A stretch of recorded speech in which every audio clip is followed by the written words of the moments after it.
রামিসার মতো শিশুর নিষ্পাপ খুন নিষ্ঠুরভাবে হলো, চাঁদাবাজি হচ্ছে, লুটপাট হচ্ছে। বিএনপির নেতারা সফর করার আগে 15 বছরের মেয়ে জোগাড় করে রাখতে বলে।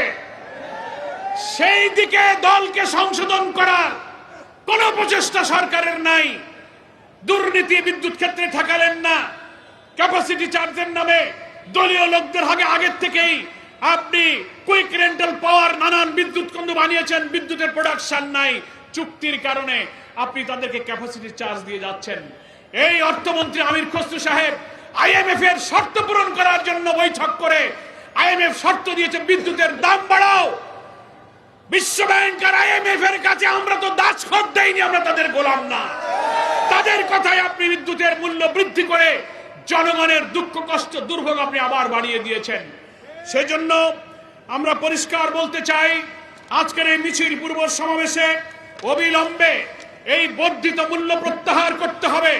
বিদ্যুৎ সেক্টরে আপনি যে দাম বৃদ্ধি করেছেন, এই গ্রাহকদের ভোগান্তি কমিয়ে বরং বিদ্যুৎ সেক্টরের সমস্ত দুর্নীতি, অনিয়ম, সিস্টেম লস, অব্যবস্থাপনা এবং হাজার হাজার কোটি টাকা প্রতি বছর যে ক্যাপাসিটি চার্জ ক্যাপাসিটি চার্জের নামে আপনি যে টাকা দিচ্ছেন সব দলীয় লোকদের পকেটে যাচ্ছে, এইগুলো বন্ধ করে বিদ্যুৎ সেক্টরকে আপনি রক্ষা করুন।